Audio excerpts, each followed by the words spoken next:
过去大陆的这个先进武器的一个发展是追踪跟监啊，就跟着你的前面的走。所以当时美国有 F-22的时候，中国大陆就在研发这个歼20；美国在研发 F-35的时候，中国在研发歼35，类似这样的一种追的一个方式。我们就会发现说，过去我有个老师，你在前面跑，我在后面跟。但是6代战机是划时代的意义。为什么划时代的意义？美国现在才要立案原型机都没有，那个图纸都还不清楚，然后就一个 PPT 的一个示意图。但是美国未来的6代机会是什么样都还不知道，但中国大陆6代机已经飞给你看了，这代表什么？完全是创新的。那也就是说，中国大陆在6代机这个部分已经遥遥领先美国了。中美之间在第6代战机的研发上，这个接下来会越差越大吗？赖老师怎么看？这个已经是一个不同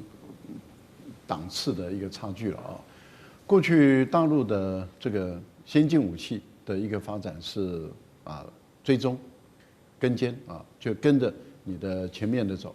所以当时美国有 F-22的时候，中国大陆就在研发这个歼20美国在研发这个F-35的时候，中国在研发歼35，类似这样的一种追的一个方式。那所以我们就会发现说，过去我有个老师，你在前面跑，我在后面跟。但是6代战机是划时代的意义。为什么划时代的意义？美国现在才要立案，原型机都没有，对，然后那个图纸都还不清楚，然后就一个这个 PPT 的一个示意图，但是美国未来的6代机会是什么样都还不知道。但中国大陆6代机已经飞给你看了，这代表什么？完全是创新的了。那也就是说，中国大陆在6代机这个部分已经遥遥领先美国了，这是第一步。可是第二个，它又有一个意义，是因为中国大陆的一个武器发展有一个原则，这个原则是铁律。铁律就是量产一代，研发一代，然后预研一代。我们看到现在正在量产这个歼20、歼35正在量产中，所以它的量产的速度很快。那一般来讲，这个歼20会用20年左右，所以当它在量产歼20的时候，它的预研的就是6代机目前来讲研发的就是6代机，6代机原型机已经出来了。那预研一代的意思，也就是说7代机已经立案了，已经在研究室里面，这些研究员已经在思考。这第7代战机是要一个什么样的形态的一个战机？所以当这个十几20年后，这个歼20这个要结束了。一般来讲，我们看到歼20当时在试飞的时候，大概用了8年、10年的时间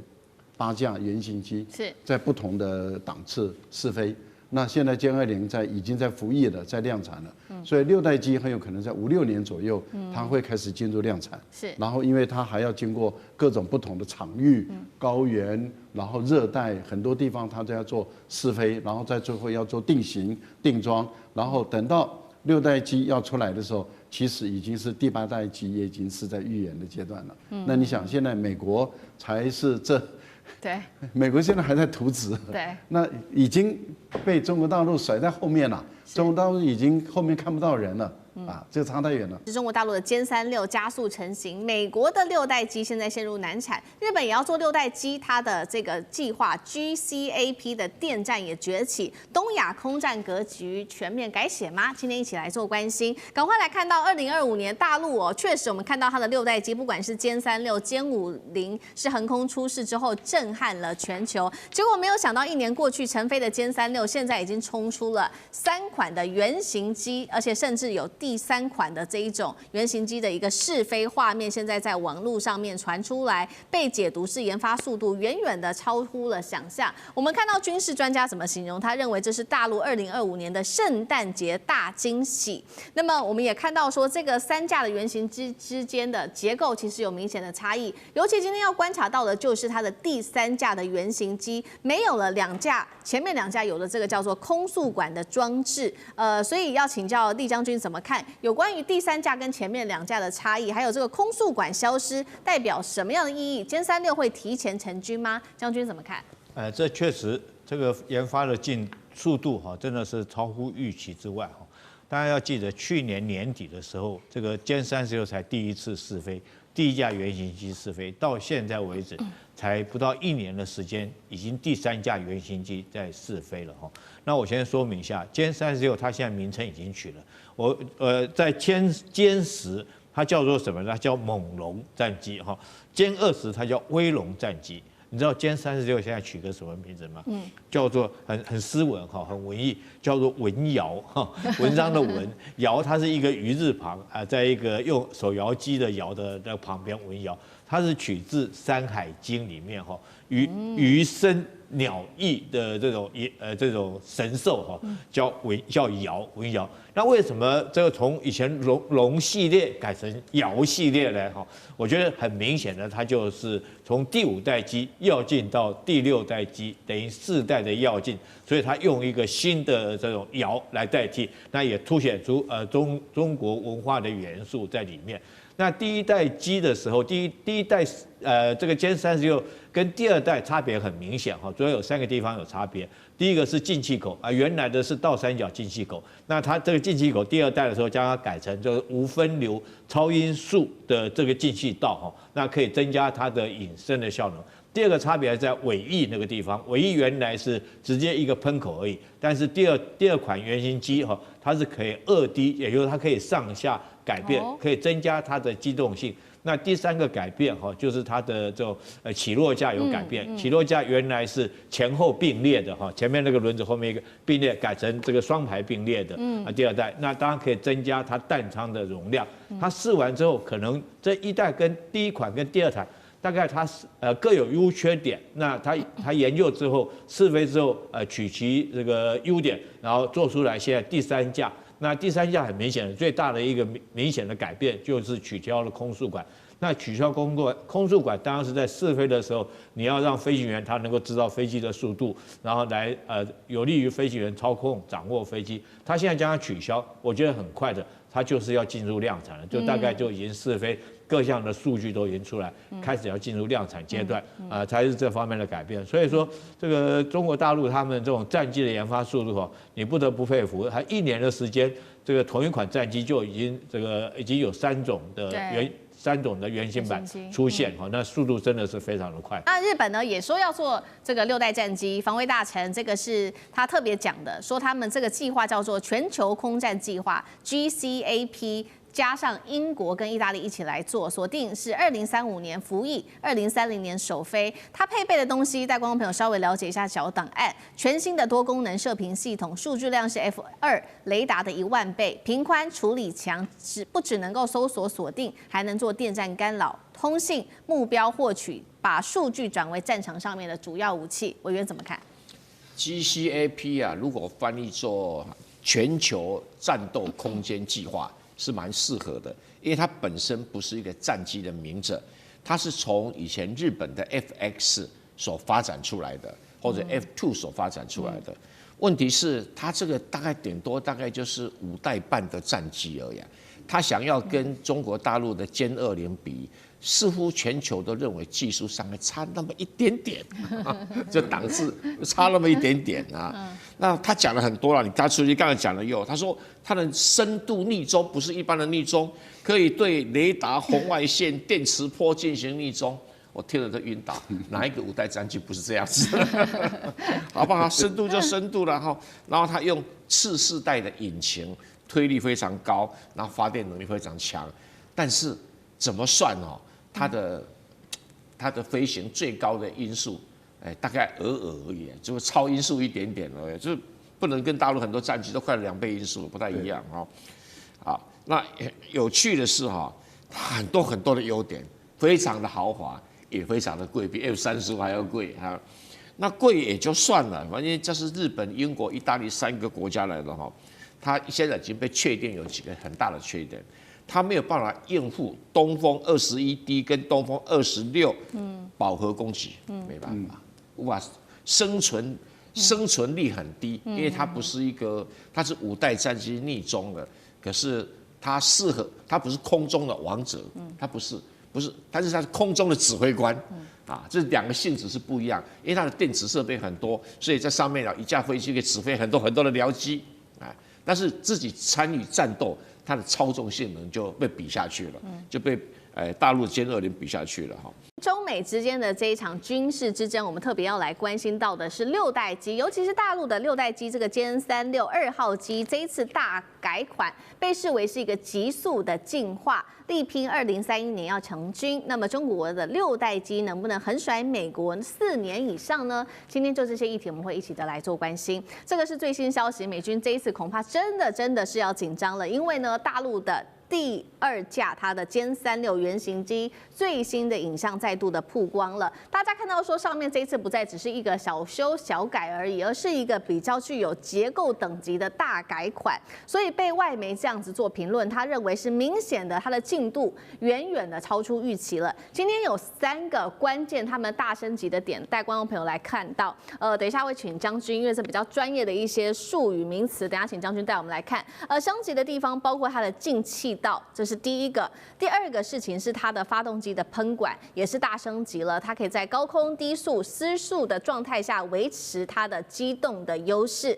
另一方面，我们来看到它的试飞也变得更快更好了，1年内至少2架原型机，并且说已经进入到工程的验证加上结构筛选的一个最新阶段了。这是有关于这个歼36的进度，6代机。另一方面，美国呢，它的6代机 F-47，我们来看到，虽然喊说2028年会做首飞，但是现在看起来完整的外形到现在都还没有公布，所以呢，专家是这样评论，认为说中美之间战机的世代差距现在已经逐渐正式的被打开来了。歼36第2架原型机外形确实是跟第1架还是差很大的，所以我们认为解读会不会像是过去歼35那样走1机2型？那么量产前后的整体调整跟未来的战力，将军怎么评估？我认为它有一些改版，它第1架出来的时候经过试飞验证，它可能在气动力这一方面，还有推力这些方面呢，是有一些问题，然后来做调整。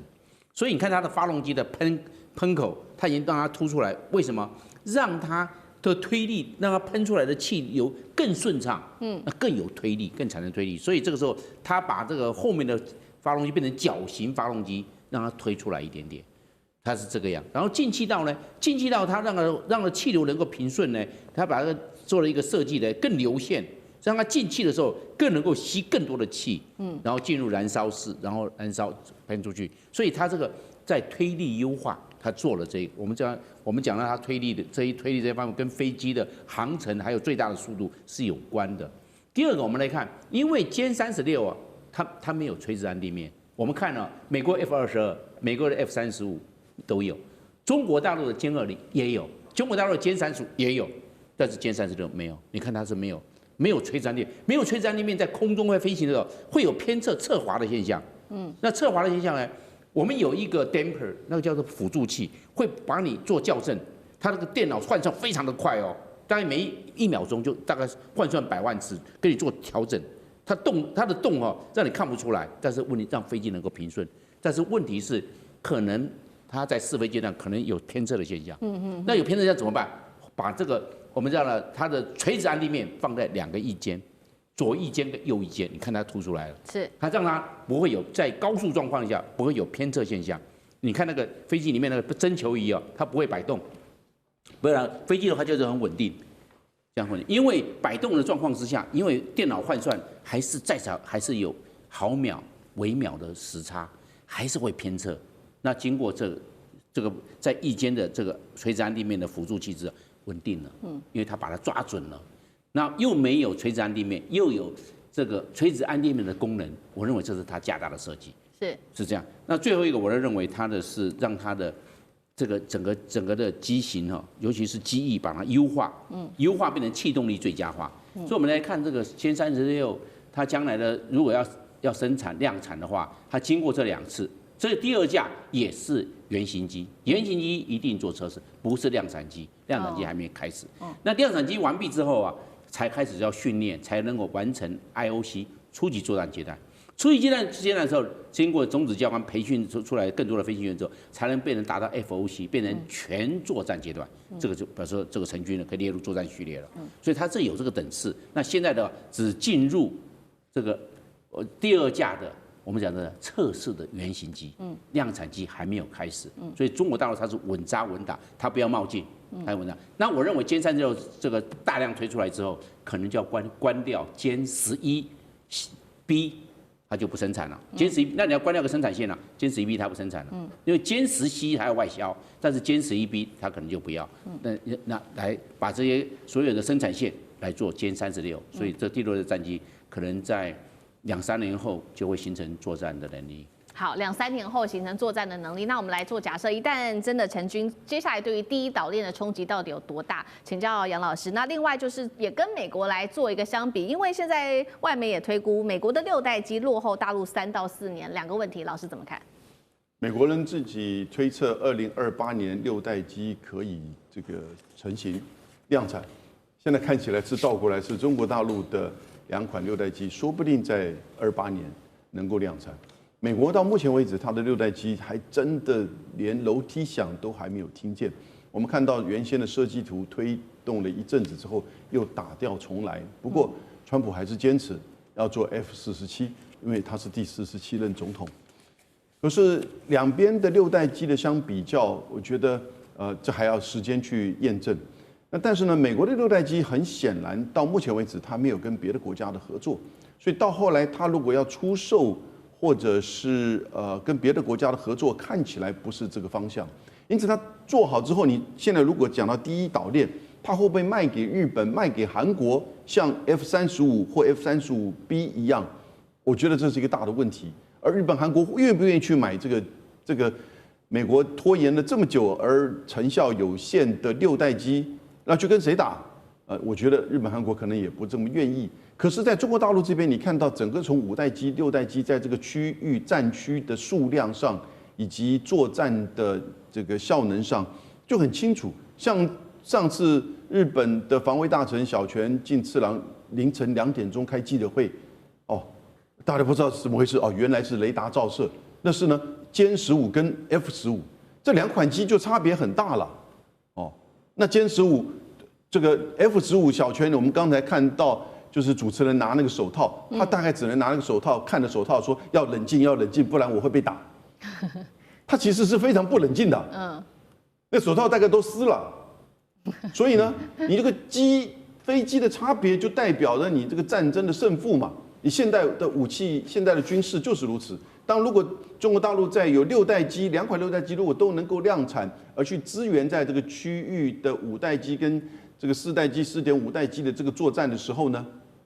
那对于区域的拒止能力更会加强，以及在区域的制空能力上绝对会主导。而美国这个时候呢，6代机可能还在工厂里面设计，还是在制造之中，不知道。好，另外一方面，我们也持续来看到这个，我们刚刚比的是战机嘛，那我们现在也不只是比说这个战机的性能跟它的设计，也来比整体的这个工业体系。今天关心的2个公司，第一个是沈飞，第2个是成飞也动起来。沈飞，我们先来看到最新消息，2022年他们打造的这个航天城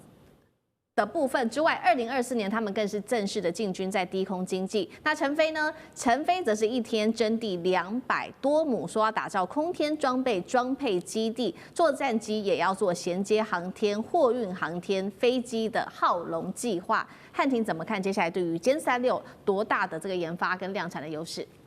美军还在画大饼，中国已经试新机，6代战机谁争锋？东方巨龙已腾云。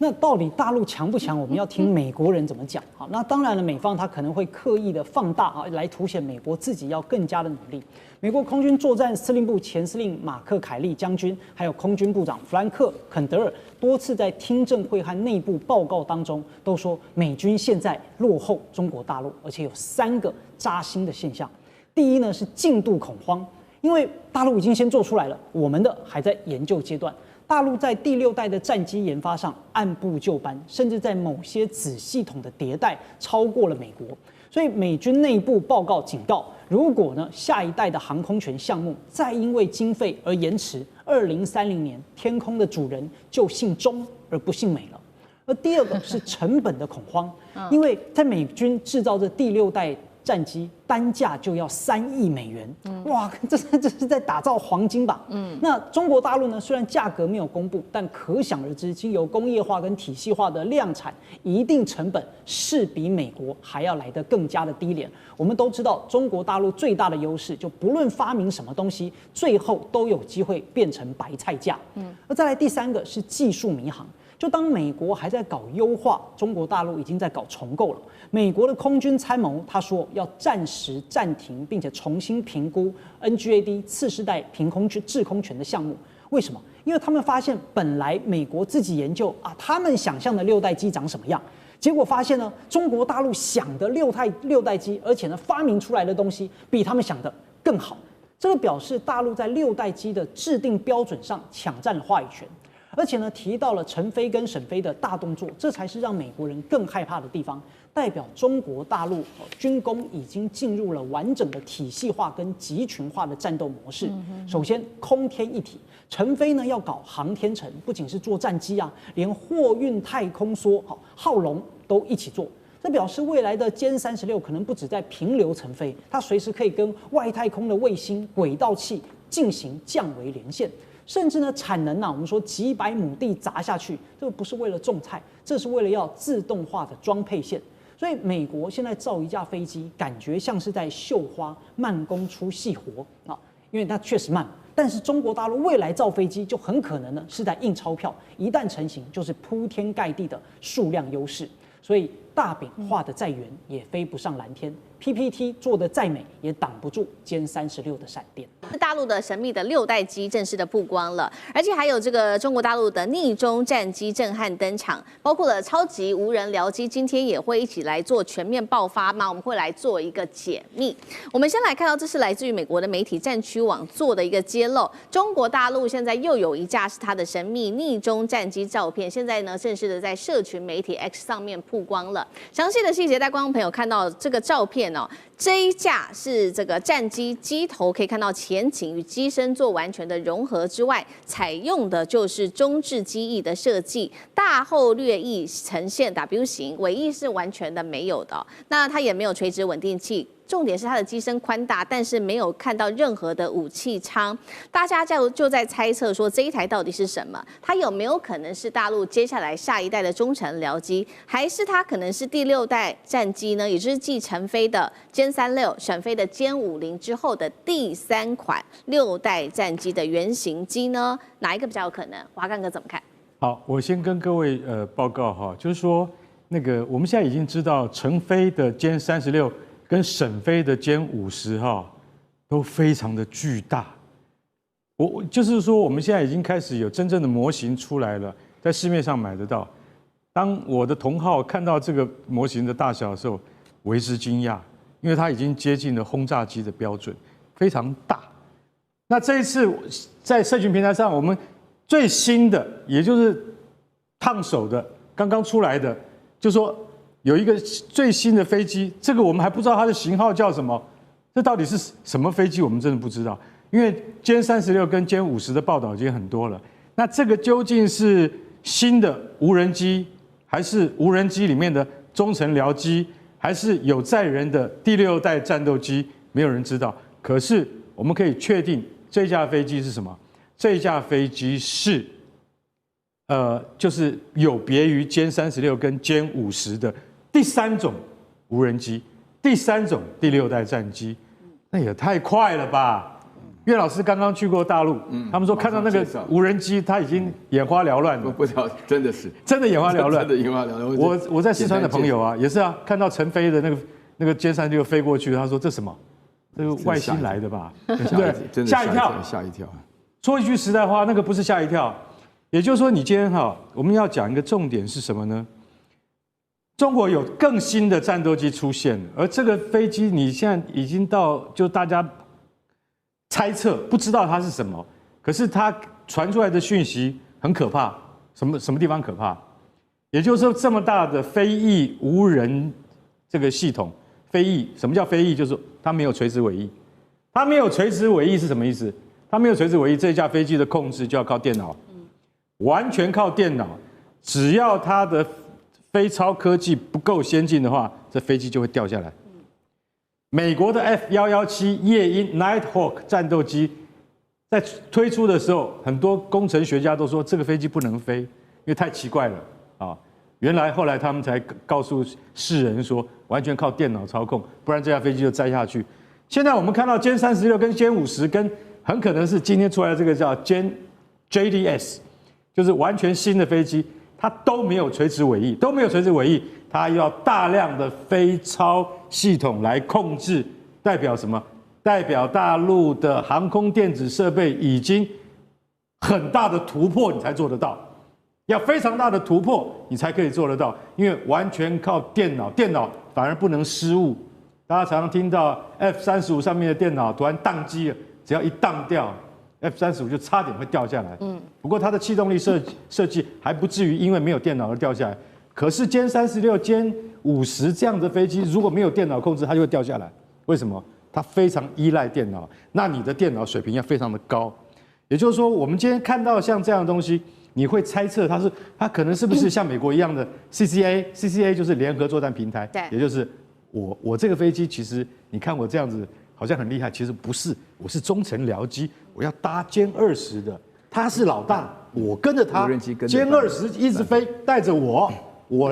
是他的什么？我左右护卫，然后歼20他飞的时候叫我去右边的护卫去打，然后右边的护卫打掉之后在左边的飞机上，是这样吗？是不是这样？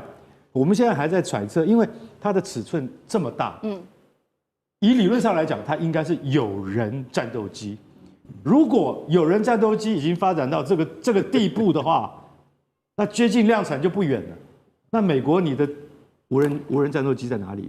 你的下一代 NGAD 在哪里？我们看不见，所以我觉得非常可怕。我总觉得中国还是有很多东西就藏着，没有拿出来。等他一拿出来的时候，我想那就是他真的付诸实行的时候，会让全世不是让美国军工产业惊讶，会跌破全世界军工专家的眼镜啊！所以我们非常在专注这个新闻究竟它接下来的发展是什么。好，所以我们刚刚聊了很多是有关于大陆的这个6代机嘛，隐形6代机。那其实呢，我们也要来看到，不仅是在战斗机的部分，包括他们的中程僚机，其实呢已经发展的非常的成熟了，而且蓄势待发。我们现在来看到，盘点一些现在中国大陆推出的他们的这个。中程僚机包括了已经部署的是攻击11无人机，另外一款是飞鸿97A， 号称可以指挥无人机蜂群的，那它就不再只是这个随着歼20的这个跟班而已，它是可以做到整个当作是空中打手体系作战哦。反观我们来看到美国呢，它的中程僚机现在的代表包括它的女武神跟它的 XQ67，虽然技术强大，但是现在看起来呢，在这个推陈出新的速度上还是比不过大陆的。苑老师怎么看？我先强调一下，刚刚所公布的这个消息啊，有3个重要的理由都指向是新款的6代机，是继歼36、继歼50之后的6代机啊。因为我最近刚从这个大陆学成归国以后，遇到很多军迷啊，我特别跟他们详细请教一下，举了3个理由啊。这边强调就是说，因为我到了福建福州，大家去参观一下无人机小镇呢，就会发觉无人机并不是只是在战场上啊查打一体而已，它做了生活中各种救难啊，包含核能啊、反应炉啊，或是到了乡村啊什么的。我最近我听到那个野战医院的那种输送血液的无人机的话呢，都能够实际上发挥很大的作用。所以无人机的话呢，大陆固然很强，但是这架飞机的话呢，6代机可能也是第一个，它是在 X 网站上啊，就是以前的推特上发表的，它里面就讲明它非常有可能是6代机，而且认为说美国没有这个6代机，大陆现在已经出了3款啊，那必须要接受这个事实。然后第2点的话呢，就是说呢，刚刚这个华刚哥也是讲得非常清楚，就是你按照那种大型的来讲的话呢，就是那里面也讲，它一定是有人操控，而且这种6代机一出去的时候，我们可以看到照片，就是歼20S 出去的时候，后座的那个人他是2座型的，那后座那个人的话，旁边有4架那个无人机，长得就跟战斗机一模一样，底下都带着那种空对空的飞弹啊，那这个是非常可怕的打击力量啊，我自己觉得不得了。然后第3点，我告诉大家一件事情，就在西北有个大学很有名啊，跟哈工大师一样，它叫西工大西北工业大学，最近登了一个 paper， 弄了一张照片，讲了一些事情，跟这里面讲说他们的第3款的6代机。实际上来讲的话呢，大陆可能6代机都不止3款。我最后要告诉大家一件非常重要的事情，就是为什么有这么多先进的飞机突然一下都冒出来了啊？这里面的话呢，固然是因为制造飞机，尤其是6代机的技术成熟之外的话，因为大陆现在目前为止的话，要在空战中取得绝对优势的情况下，要多种6代机啊，让美国的话呢，在下一代的话，不论是无人机或者有人机，它都不是对手。它的目的就这么简单。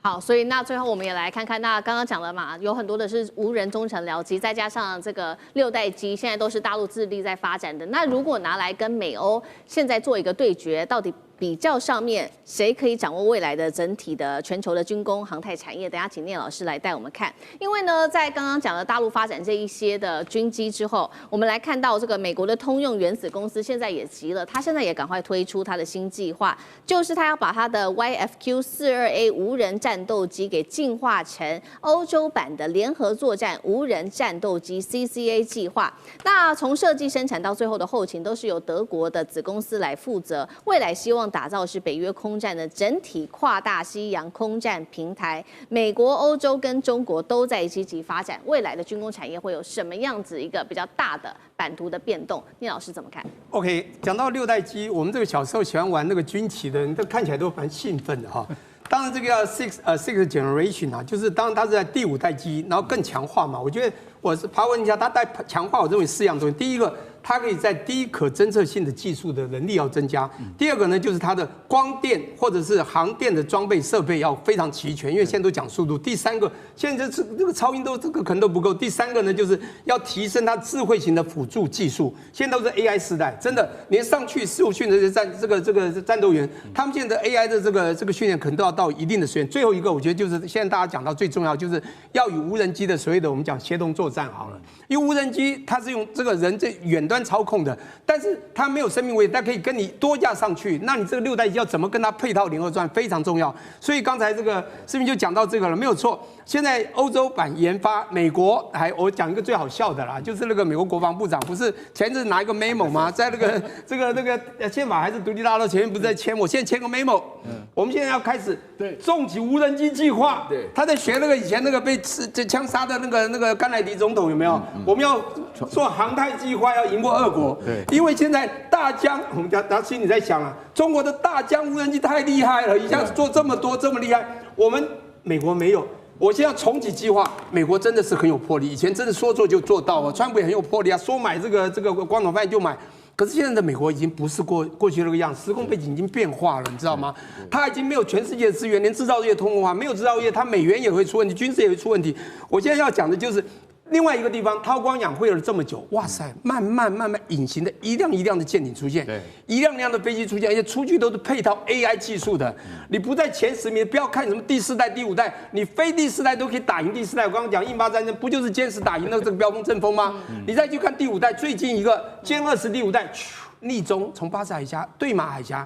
到了第2岛链，谁看到了？当然，我不管真假，大家都说好，也有人说这是假讯息，但是我想应该真讯。这时候出现了 F-35吗？出现 F-16吗？日本、韩国没有一辆飞机起来，为什么？因为它雷达吸收。刚刚就讲到一个低可侦测这种技术能力，让你根本不行，它雷达吸收力90%。上次也讲过一次，那个 F-35同样的第5代战机啊，这是第5代嘛？请问人家吸收多少？吸收60-70%，就会被发现。你也叫隐形，人家也叫隐形，人家到你看不到。我觉得现在中国最厉害是第6代战机，那不得了，因为未来是一个资讯化的战争，这战争时代啊。谁能拿到次世代的制空权才是赢家嘛？对，现在中国，我想他我刚才讲韬光养晦这种较量是非常可怕的啊。我刚才我也去爬文了一下，现在新第6代战机，我讲欧洲其实它现在工业化是有存在，德国啊这个有一些，但能量还是有点差啦。前面还是这G2两个，我跟你讲一下，就我们比一下 F-35，好，现在比什么？当然好，我们讲这个歼35，现在歼F-36。第6代。歼36，我们自己去爬，我们时间不够，你去看一下歼36怎么样。还更重要讲 F47，他觉得更厉害，有第6代战机。中国现在有歼50，我刚刚讲陈飞这个35、36就已经很受瞩目哦，歼50更不得了。所以我觉得这个的未来啊，很不得了。当然，我还觉得更厉害的是，中国做什么东西都比人家便宜，还有经济性的考量，不会骗你啊。刚讲，所以我觉得未来战争，你说怎么办呢？我跟你讲，从5G 到6G，你看那个整个中国已经超越了华为。现在战机，我看到中国，因为它有很强的制造业基础。我觉得它走下去的速度是远比美国快。这个被号称是中国版本的咆哮者入列，那福建舰迎来最强的干扰神兵了吗？等一下我们都一起的来做解读。现在先来看到这个是战区网最新的报道，歼15战机的家族又有新成员了吗？他是谁？就是电战版本的歼15 DT 小档案，带观众朋友来看到，现在上面呢，他说全部载满了，一共是3个外部的电子战的吊舱，包括有2个是位在发动机的进气道下方来做挂载，一个呢则是在它的翼尖。那它这个战区也做了一个分析，说这个其实呢，它整体从外形上来看，其实跟美军的这个 EA-18G 的咆哮者，他认为是非常的相近的哦。那从照片中，它其实有部队勋章跟它的代号做分析。这边说，可能歼15 DT 就是属于解放军海军它的前线战机部队了。照片中我们也要来看到，它现在已经开始在航母上面实施的是它的弹射辅助起飞，再加上拦阻回收的系统。今天我们会一起来关注它的战力哦，能够真的对标美军的咆哮者吗？孝瑋哥怎么看？当然，先直接破题回答，到底能不能对标，我真的不知道。为什么？因为电子战是世界各国的这个海军空军里面它最好墨绘高深的一块。像比如说我这边讲一个实际的故事。1999年8月的时候，那时候因为2国论的关系两岸关系很紧张。那时候美国其实很想关心，就是说知道台湾的战斗机飞行到底好不好嘛。那时候他们趁着一艘叫星座号航空母舰去中东的路上，他们派了那个星座号上面的这个2架真的那个大黄蜂战机无预警的就突入那个台湾东部的空域，那时候就花莲3架 F16在做训练就被转用了。结果我们的这个F16跟美军的这个 F18 2架，他们当然不是我们对手，数量也少。然后 F16当然它本身这个空战性能也好，所以3架2架30秒不到，那2架美军就被我们通通锁定了，然后完全无计可施，就2架就编的队回去了。但是我们在锁定它的过程中，其中一名飞行员就讲，就说我理论上他那时候出去有一条机炮瞄准线，他说我明明看到飞机是从我左边过去，但是瞄准线就显示飞机居然从我右边过去，也就是说，即便在那么近的距离下，我们的 F16的这个战斗系统都已经被美军给电子干扰了。那这个歼15 DT 本身呢，它是属于歼15电战的弹射型，第一是电战，第一是弹射，也就是说，它是未来为了大陆的这个福建号航空母舰做准备的。那这个东西它的概念是什么呢？以美国海军的舰载机联队里面来讲，它有包含战斗打击的那个超级大黄蜂，也有那个 F35C。那另外它会有一个中队，大概5架飞机的这个电战机。这个电战机干嘛？它是做这种所谓叫做伴随式电战。伴随式电战就是我今天我机队出击之后呢，我就跟着你一起去，然后敌方有任何的这种威胁的辐射源，我要么就是用大功率把它给它烧穿，给它盖掉，要么就是我要侦测它防空飞弹位置，我那个侦测到我打反辐射飞弹去把它打掉。所以也就是说，美军的这个咆哮者电战机基本上就做这2件事情。那我们刚刚讲到中国大陆的这个歼15 DT，其实它要做的也是这2件事情，但是关键就在哪里呢？就是中国大陆航空电子技术跟美美军现用的航空电子技术差距到底多大？这个2边没有打过仗，真的没有人知道。也就是说，理论上，中国大陆的这些这个网站说我们的这个歼15是基本上它是苏30的这个架构，所以就说我们的这个发动机比较大，我们的那个发电机也跟着比较大，所以我们的那个功率一定比较大。但是也许搞不好美国人的这个包含它那个侦测频谱跳动，或是那个对于那个频谱扰乱的这个技术，搞不好有可能比较好因为我现在不敢讲谁比较好的原因是，因为真的没有打过仗，没有实际较量过，真的没有人知道。而且美军在这种伴随式电战上有非常深厚的经验，从越战开始，美军就搞这种伴随式电战，一直搞到现在。像我们刚刚前面讲到一架咆哮者电战机，它只要一架，基本上大概可以把从台北到台中所有电视全部搞花，没有问题。就是搞到你电视不能看，他如果只要做这样一个广域干扰，可以让你从台北到台中电视通通看不了。但你说中国大陆有没有这个能力跟本事？我相信一定有。但是重点就在于就是说，因为2边从来没有真正较量过，所以到底谁好谁坏，这个是没办法去做真实比较。只有一天2边真的干上了，才知道谁比较厉害。好，所以我们刚刚看到是电战机本身，那它接下来就是会放在福建舰上面。那对于它这个福建舰的战力又会有多大的提升？我们把它一起拉进来看，委员怎么看？这个 cattle bar 哈，简单讲是 CA 是一个字哈，就是 catapult 哈 assisted catapult 就是弹射器的意思啊，弹射器的协助。然后 TO 啊就是 take off 啊 take off， 然后再来 B 呢是 but 啊，然后再来 AR 是 arrested recovery 啊，就是抓住恢复啊这个意思。所以这个是一整套系统，包括电池弹射、拦阻回收的一个控制系统跟所有的器材。现在全世界只有2艘航空母舰有，一艘就是福特号，一艘叫做福建号。哎，怎么那么巧，2个都姓福，都有福，有福气。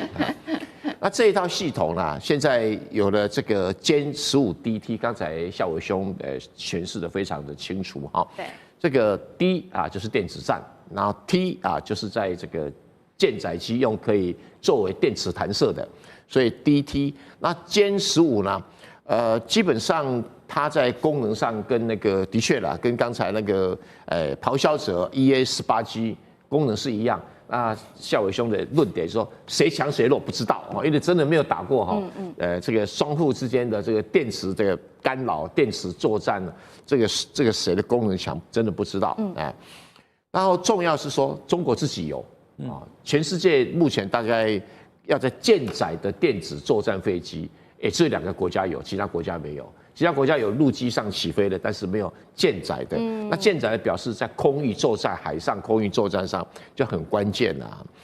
那有了这个以后呢，那么你那个歼15啦，或者未来的歼35啦，在从事海上作战的时候，就多了一个很强而有力的帮手。因为真正强者对强者，如果你没有电子作战能力，你会吃瘪的。印度就是这样吃了一块鳖哈，就是很清楚的哈。那现在我们所知道的就是说，那个咆哮者 EA-18G 它有带有反辐射飞弹，就刚才孝伟兄有反辐射飞弹，但是我们目前没有看到歼15DT 有挂载任何反辐射飞弹的一个状况，但是它可不可以？可以啊，如果硬要比2个的机器的优势的话，歼15D 航程是3000公里，比那个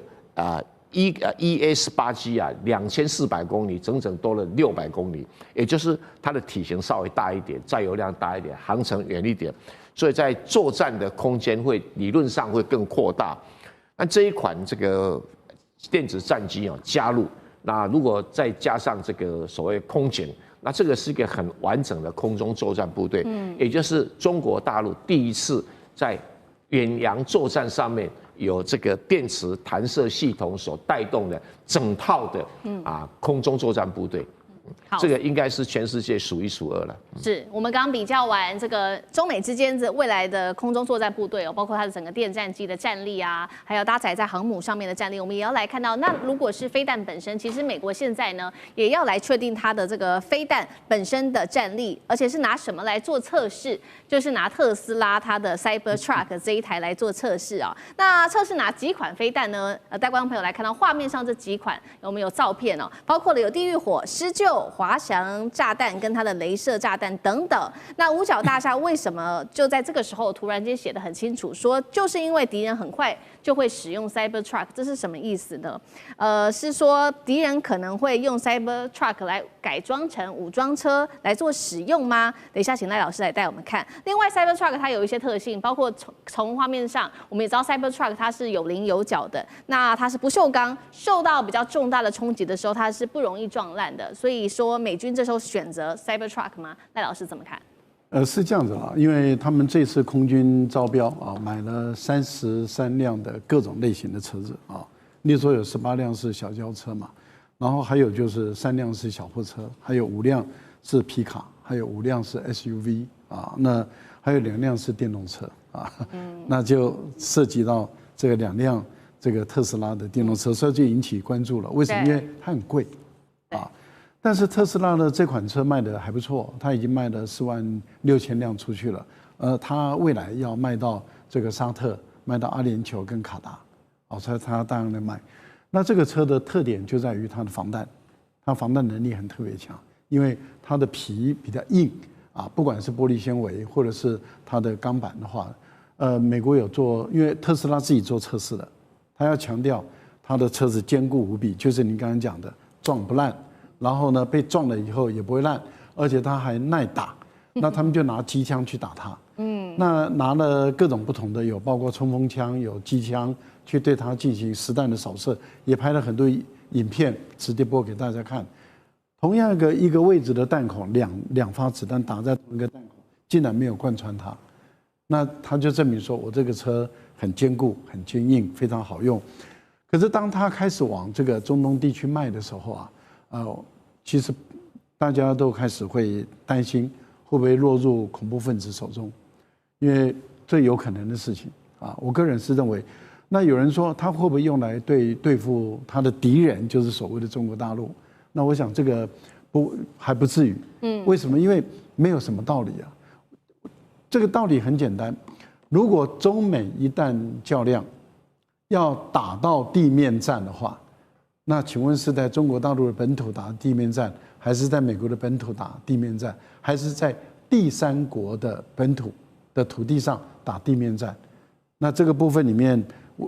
我想美国到目前为止已经没有准备好，说我要在中国的本土跟中国大陆发动一场战争。大陆同样的也没有准备好要在美国的本土打。那请问一下，这个地面战从哪边打起？所以我个人觉得这样的一个推断，很明显的就已经脱离常识了。是，比较有可能是对于国际恐怖分子，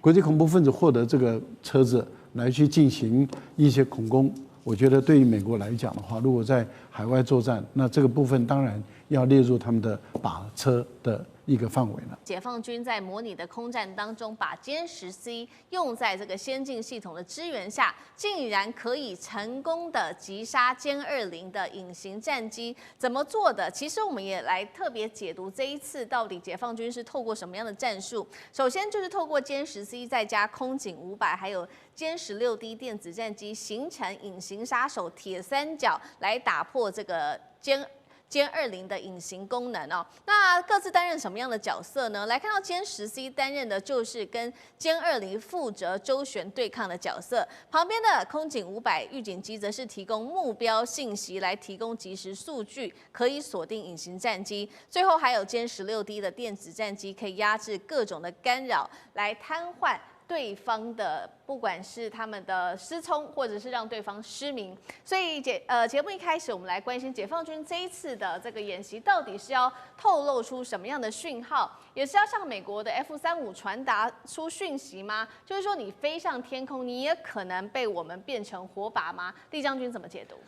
当然我特别要强调哈，这个如果说歼10C跟歼20单独1对1的 PK 来讲的话，我认为歼10C绝对不是歼20的对手，因为不管如何，歼20毕竟是5代机，歼10C只是一个4代机而已。那为什么这次歼10C可以这个演习过程中可以击落歼20？我觉得他打的是一个团队战，也就是一个系统化的战争，类似印巴空战里面，巴基斯坦用歼10C搭配PD-15的导弹，那击落标风战机，意思是一样。那我们回过来看哈，这个歼20它是隐身战机，隐身战机凭什么可以达到隐身？其实你用肉眼还是看得到，它只是在雷达幕上面它显示的很小，它小到什么程度呢？以这个美国的 F-22来讲的话，它的数据是0.001平方公尺，大概就像是一只鸟这么大的一个在雷达幕上面，你如果说不很清楚去判断的话，你可能认为那只是一个杂波一个讯号而已。那但是这个隐身式战机有几个容易被侦测到的地方，它之所以能够隐身，第一个是靠它的造型哈，它将反射波、雷达波把它折射掉了，折射掉了这个波没有不见了，它弹到别的地方去，就像是我们这个打撞球一样，对不对？你这个入射角以后，它弹到另外一个地方去，它不会弹回来给你，但是它会弹到别的地方去。那同样，如果说是按照这种原理来讲的话，我在另外一个地方有一个雷达，我就可以接收到这个波了。那如果说是我在这个附近来讲，有3个雷达来讲的话，甚至4、5个雷达，我用到三角函数可以计算出来每个入射角跟折射角，我当然就可以定位出来你这架隐身战机在哪里，这是第一个原因。那第二个来讲的话，它隐身是从由地面，它是反制机对机来做隐身，但如果说是你从天上往天空往下面看的话，我跟你讲，那它还是一架飞机在那个地方，它面积还是这么大嘛，你不容易达到隐身效果。所以为什么空警500它可以达到？因为它可以飞得很高，它可以从上往下面照下去，所以它的隐身效果就会降低很多，我就可以看到你。那第3个隐身式战机它有一个功能，就是它有一个短板，它发射导弹的时候，它要开雷达，然后开照明雷达。我们雷达大概可以分为2种，一种我们叫做这个照明雷达。照明雷达你顾名思义就像手电筒一样，我只是打开来看但是我没有敌意，就是把这周围放亮而已。那另外一种叫做火控雷达，火控雷达就要导引飞弹了，那你就是一个电子波要出去以后打到目标弹回来，我按照这个引导飞弹来做攻击。那如果说是这个歼20这种战机来讲的话，它如果说要发射，我诱导你发射飞弹，你就必须要将你的火控雷达打开。你的火控雷达打开，我跟你讲，其实它就跟一个大喇叭一样你所有人都听到它的声音，都看到它嘛。就像潜艇也是这种道理。我们讲说被动式声呐或主动式声呐同样是这种道理是一样的。那现在来讲的话，这就是歼16D 的功能歼16D 它是电战机它会不会利用什么假的讯号干嘛？诱使这个歼20来讲打开它的火控雷达。那如果它打开它的火控雷达的话，当然它就失去它隐身效果，因为我用雷达反射回去的波，我就可以搜索到你，抓到你但是反观我们看歼10C来讲的话，当然我觉得它的第一个它自己雷达系统也是不错的啦。这次英巴空战它用的 KJL-7A 那款雷达来讲的话，搜索距离可以到400公里这么远其实不比歼20差。但是关键什么？歼10C来讲的话，它的雷达，它的火控雷达，它不见得要在第一时间打开，它发射出去以后用 A 射 B 导，对不对？用空警500来帮它导引。那你说空警500，它雷达这个会不会抓到？它会被抓到，所以为什么高价值目标？可是问题是它在很后面，它比如说2000公里或1000公里之外，那就算是你这个歼20看到它来讲的话，你的导弹不能打那么远，你打不到它。你知道那边有一个雷达信号源，可是它距离太远了，2000公里、1000公里，你打不到它。那但是这个空警500的雷达信号可以引导歼10C所发射的霹雳导弹来讲的话，对这个歼20来实施攻击。所以这次来讲的话，我想说这个《环球时报》这篇报道很明显的是警告这个美国了虽然说是解放军现在来讲的话，毕竟它的5代战机。不管是这个歼20数量听说是300架，那跟美军的 F-26跟 F-35上千架比起来的话，数量还是居于劣势。可是它可以借着系统化战争，借着歼10C的数量的优势，然后借着这整体作战的优势来弥补上它这个在这方面来讲的话，战时的数量的短缺我觉得对警告这个美国 F-26或 F-35的意味非常的浓厚。好，所以我们看到解放军这次在空战上，现在数量上虽然不及在5代机不及美国的数量，但是它还是可以透过传统的这种4代机，再加上它的整体的系统化作战，然后得到一个很好的成绩。那另外呢，除了在刚刚讲的系统化作战之外，其实解放军的另外一个目前的最新优势，就是在价格上面同样占据很大的优势。尤其呢 F-35一架的价格是达到了1.2亿美元那刚刚讲的这一整套的这个价格，包括从资料链加预警机跟电子压制这样子的一个系统，其实整体的价格只有 F-35目前的1/3而已。所以呢，现在是不是有其他的国家，比如说他们本来就买不起 F-35的国家，或者是真的在政治上面跟美国的关系也没这么亲近，无法买到美国的 F-35的国家，会成为未来大陆的潜在买家去买这一整套系统呢？现在列出了一些我们看到的采购的潜在对象，包括有伊朗阿根廷、委内瑞拉、阿联酋、沙乌地跟非洲等等的国家，全球军售市场会不会掀起新的大洗牌？杨老师怎么看？我觉得《环球时报》的这一篇文章演习的文章有2个大的意涵，那分别就是你刚才问的第一题，列当军讲的很深入，以及这个第2题。那第一题我再补充一下，就是你想想看，如果他这个演习是歼20或歼35搭配的空警500及歼16D 或歼15D，因为在福建号上面是歼35搭配就是歼15D，如果空警500一起，那这就也就是说是预警机加上电战机配合的，就是第4代或者甚至第5代。如果在这个演习当中，它是以歼20或歼35来对抗美国的飞机，那就是李将军所讲的，就警告你，对，我的整个资料链，我的团体作战系统化的这个作战，其实比你单机或者是整个搭配起来，比你的系统更为这个优势。那第二个就是在对全球的军武市场也是一个新的展示。也就是说，你买飞机现在不是单买了，你现在必须要思考到整体作战，而且在大陆这边已经做了2个示范。第一个就是上一次印巴空战的那个示范，那是实战的这个示范。第二个就是这次报纸上所提的，解放军自己本身做了一个示范，可以用歼17，然后呢，这个针对歼20，那歼20刚才在就是前一阵子来回穿越对马海峡，而美国、日本、韩国都无法侦测到。那这样子的一个性能，然后单机对抗就是歼17搭配的空警、预警机以及电战机，它居然能够被击落。所以就表示什么？其实重点是你整体的这个搭配。所以呢，对未来的全球的军武市场，这一定是如此。你不需要买那个这么贵的，但是你要买齐，你要买全。那巴基斯坦的这个攻击的胜利，就告诉你，那巴基斯坦那边现在是进一步得到确认。其实就是印度这边误判了霹雳15的射程，他没有讲清楚的是，你老早被人家侦测到，而你也被瘫痪，然后你又误判了这个射程，他以为是150公里，结果呢，霹雳15是200公里，所以他被打下来。因此这个就显示说，未来整个军武的这个市场，你刚刚提到的伊朗啊、埃及啊，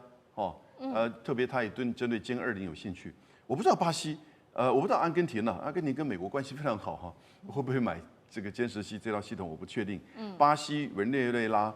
这些我觉得非洲国家、东欧的国家其实都会有兴趣。最重要的是它整个对未来，不管是中国的还是其他国家，这些飞机的这些军武市场都会产生其他的整个影响。也就是说，你要考虑到预警机，你要考虑到电战机，你要考虑到甚至地面、甚至海上，还有太空的各种。就是说，资料链作战的整体规划。好，所以我们看到未来的在中美的如果发生空战的话，很重要的不管是系统战或者是电子战，都是未来很重要的趋势。那其实在这个时候，解放军也特别展现了他们在电子战上面又有一个最新的突破，尤其现在打的是这个无人机攻击哦。他们这一次是透过一个叫做双无人机建构电磁暴风眼这样的技术，可以做什么呢？就是瘫痪敌方通讯的同时，重点是可以保护自己和盟军的讯号是不会受到影响的。那怎么做？这个原理稍微解释一下。比如说，第一台无人机它释放强烈的干扰波，那第2台之后就会紧接着精准的反向波形综合干扰，最后形成这种电磁的宁静区。这样子的一个电子战的战略价值，还有它如何做到干扰对手，但是保护自己的这样的技术，委员有怎么看？我们先说一下解放军所用的无人机系列啊，大概有4个系列。第一个大家我们熟知的彩虹系列，再来翼龙系列，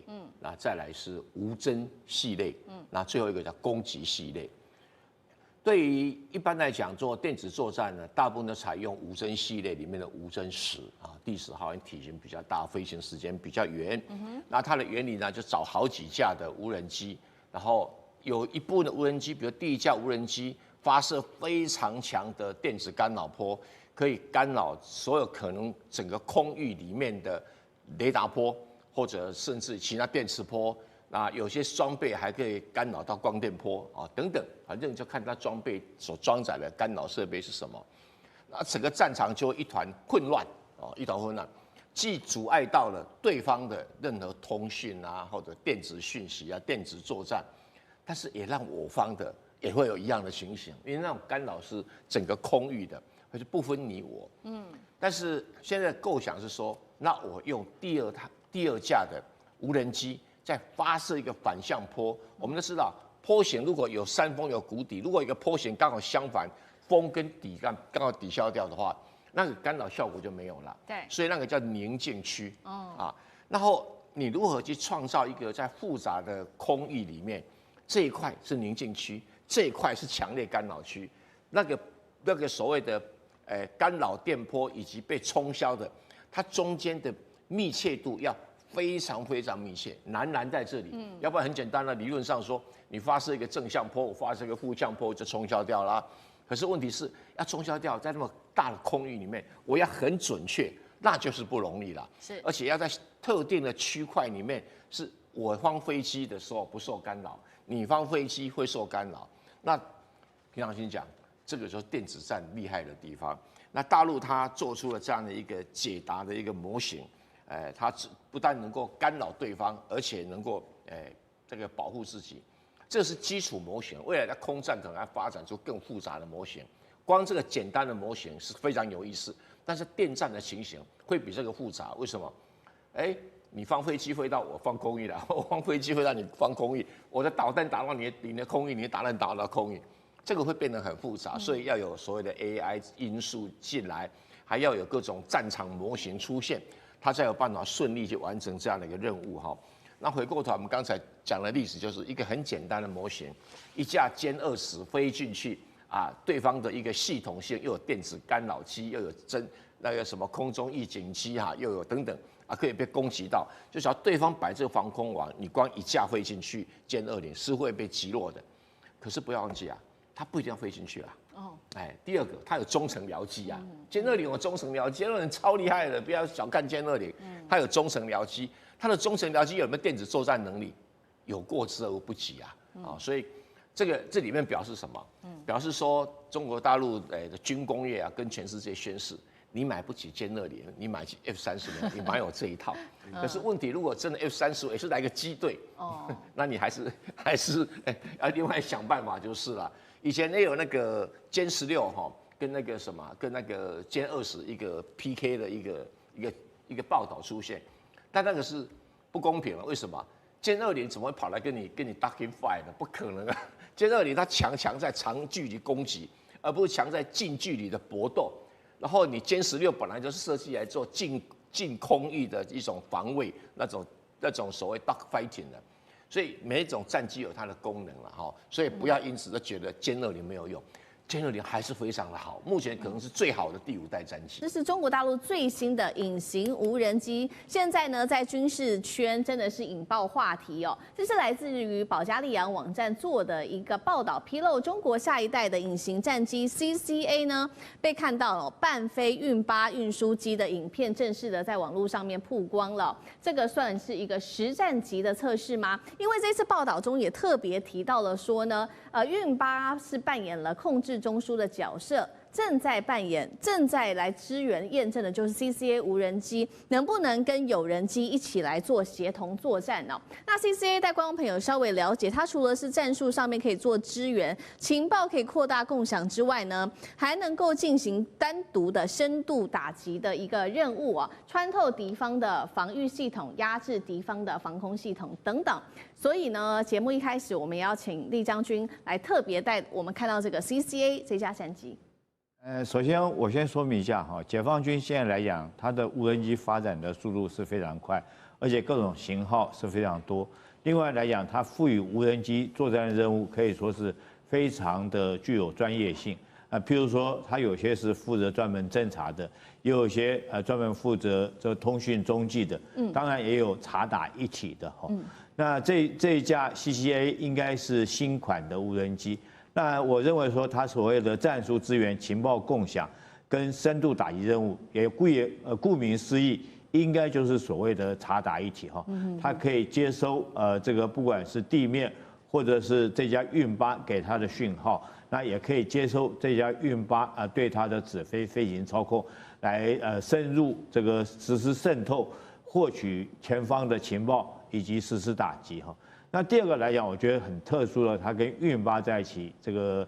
互相的一起共飞。那以往来讲，我们看到的大概都是歼20S 这款战机，所以有一个后座，我们称之为战术指挥官。那听说它一个战术指挥官可以伴随6架攻击11的无人机来遂行这个渗透以及打击，这个发挥这个战机机群的作战能力。那跟运8在一起，这是第一次发现。但是我这边我认为说是运8这个战机来讲，解放军将这种运8、运9它可以改装成2种作战的飞机。第一种是电侦机所以我们在运8空战的时候 ，ZDK 就是由运8来改装的。那如果说是这一架这个无人机可以先起飞在这个电侦机的前面来讲，我相信它可以让这个电侦收集的范围可以更远更广。那第二个来讲的话，运8来讲还可以做什么呢？就是所谓的这种反潜作战机哈，哇，那就厉害了。如果这架 CCA 它可以携带着反潜的深水炸弹或反潜鱼雷的话哈，它可以飞在这个运8反潜的这个作战机前面，也可以遂行所谓的反潜作战。所以目前来讲，我认为说是解放军在无人机的发展啊，可以说目前看不到封顶啊，它不管是在这个机群的战斗机作战方面，或者是电侦方面，或者是遂行独立的打击方面，甚至于扮演中程僚机的角色，我觉得它都有它一定的角色扮演在其中。那未来来讲的话，由于无人机哈现在进步的速度非常快，不但改变了地面作战的形态，我觉得未来也一定会改变空战作战的形态，也会随着无人机的推广而有革命性的改变。好，所以这样就让我们看到现在整个在中国大陆无人机的使用的角色越来越多元哦。刚刚是在看在无人机的这一架新的无人机哦，不过我们也来看到现在歼35哦，中国大陆的歼35也来凑一脚。先来关注到的是美国的这个媒体，这个是战区网做的报道。现在也近期呢，在中国大陆的社群平台流出的是2架歼35。近距离编队飞行的照片，比较特别的地方是带观众朋友来特别看到它上面有一个机身的标号，那机身的标号是比较早期的0011跟0012，显示都是比较早期，而且是做小批量的生产它的原型机。那重点是它在尾翼的地方，我们也可以同时看到说有放这个解放军的国徽跟鲨鱼的图腾。所以说是不是坐实了，等于说这2架未来就是用在海军舰载板上面打造呢？再加上现在福建舰即将要服役了，代表9月大阅兵有没有可能正式的就可以来看到歼35正式的登舰呢？杨老师怎么看？是的，我们看到在上个月6月17号、16号、17号的时候，其实福建舰做了第8次的海上测试。这第8次的海试，其实是在过去将近1年来，它出海哦，已经都超过100天啊，连续的就是做海上的测试。福建舰2022年的6月下水，2024年的5月开始做海试，到了今年的6月，你看就整个非常的密集。那最后一次呢，就是做歼35弹跳起飞的这个测试，所以我们看到这2款的机型呢都很明确。那因此有人就在说了，会不会今年下半年福建舰就准备要正式开始服役？那它上面除了有歼15T，还有歼15D，歼15D是电战机，那还有空警600，那最重要的就是可以那个折叠机翼的歼35。所以如果它在今年下半年能够正式的开始服役的话，那当然歼35就一定要在上面开始准备，就是不只是这2架了，那可能其他的也都不要准备，因为它的测试过程当中，我们看到的资讯是，它可以在短时间之内快速的让36架歼35就是说起飞，弹跳起飞。那这个是呢，这福建舰跟其他前面2个，从辽宁舰到山东舰，你看它3步走哈，辽宁舰是改装，山东舰呢是自主研发，那到了福建舰呢就开始电磁弹跳，跟美国的福特级是一样的。那现在网络上都有人在讲004、0.5都已经好像开始在策划了，在上海跟在就是应该是在青岛那边，所以现在而且可能走向就是核子动力啊这一块我们不知道真假，但是呢就表示这个福建舰今年下半年有可能服役，那会不会在93呢？这个时间点如果能够一起的话呢，真的是抓得非常好哈。是，那我觉得可能性还是存在的。好，谢谢杨老师。好，看完中国大陆不管是无人机或战机的发展，我们现在也来关心到，在美军美军同样不落人后，在中程僚机上面也赶快加紧来发展。过去呢，我们来回顾一下，美国其实曾经委托过克拉托斯这间公司来打造这个所谓的女武神的无人战机，当初是要作为 F-35战机的这个技术僚机，但是呢，在2023年当时呢，美军后来转世采用的是通用荣公司的这个 XQ67A， 所以呢，当时就没有继续的用女神机了。那么没有想到，我们来看到克拉托斯这间公司后来卷土重来，最新的消息是，他们呢决定呢接下来要跟空中巴士一起来合作。那么女神机会来强化它未来在隐形上面的功能，接着它会经由德国作为跳板哦，把这些军武往欧洲国家这边市场来做输出。在这一场中美之间的无人机大战当中，到底谁比较占优势？那隐形无人机又会如何影响到接下来空战的发展？委员怎么看？美国可能是全世界第一个国家有在发展无人机的中程僚机。他们这一款中程僚机啊，准备做3种功能。第一个就是陪同，比如说战斗机或轰炸机啊，去出击任务的时候，要吸收飞弹用的，也就是说等着挨打的，来吸收一些地面炮火或空中炮火的。第二个目标要做侦察，啊，这个侦察的时候可以让实际上的主战机呢比较晚，后面一点，那中程僚机可以飞前面一点，所以侦察范围可以扩大。那第3个呢，就要载一定的这个炸弹啊或者导弹啊，来作为什么查打一体之用。如果有发现到、侦查到有异样的目标，先发行攻击，不用等到后面的战斗机或者轰炸机来，就可以完成一定的清除任务。所以基本上是3种功能的规划。但是后来啊，这个 Kratos 公司设计的这款女武神啊，跟通用电子公司啊所设计的这个 SQ67A 啊，这2款在做竞标的时候，美国空军认为现在的这个Kratos 这一款SQ58A 啊，它的载弹量太小，逆中效果不佳啊，比起这个 XQ67A 来讲，逆中效果差了10% 以上，而载弹量少了15% 以上。最后，美国空军选的是 XQ67A 来做他们空军的中程僚机。但事实上，目前在使用的是美国海军陆战队，反而不是美国空军，因为他嫌他的这个冲压机不够，也就是喷射机不够，速度可能不够快哈。但不管如何，后来 Kratos 呢最近呢败部复活，因为他找了空中巴士合作，如何改善它的逆中效果跟扩大它的载弹量，然后准备要在欧洲销售。换句话说，他放弃美国市场，锁定欧洲市场。但是这2款呢，当然是某种程度在军事的科技上面啦，不分轩轾，只是功能上的用途，美国要求的跟欧洲要求的可能不太一样啊。那空中巴士现在正在进行，会不会真的投入实战？目前还没有看到投入实战，因为这个无人机要去搭配这个有人战机，这里面的协调、指挥、控制所需要的这些连结系统啊，档次很高，而且复杂性很大。目前大家大概都还在实践的阶段，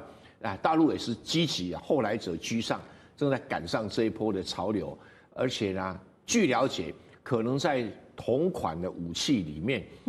这个解放军现在正在这个所谓的试验的这种，中程僚机啊，我们叫 Royal Wingman 这种概念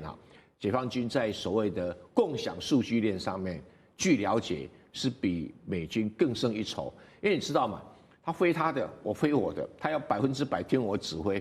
还不是真的很容易的事情真的不是很容易所以未来可能会出现的所谓双座战机，会比较容易运用中程僚机。因为如果单座战机或单座的轰炸机，他一个人开作战，这个时候他要去指挥中程僚机的效果不佳，所以才开始设计了2款有后面做的武器官来负责操作这个中程僚机，就表示我们现在完全仰赖 AI 来做这方面的事情是有它的极限，所以还需要一个专业的武器官来控制中程僚机，来整个感知整个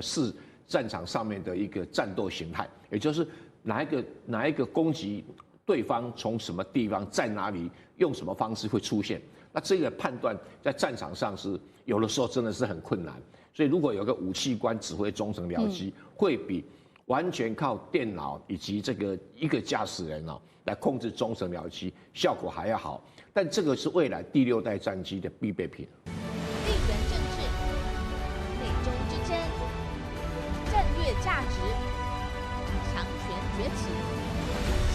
生存。现在与未来，洞悉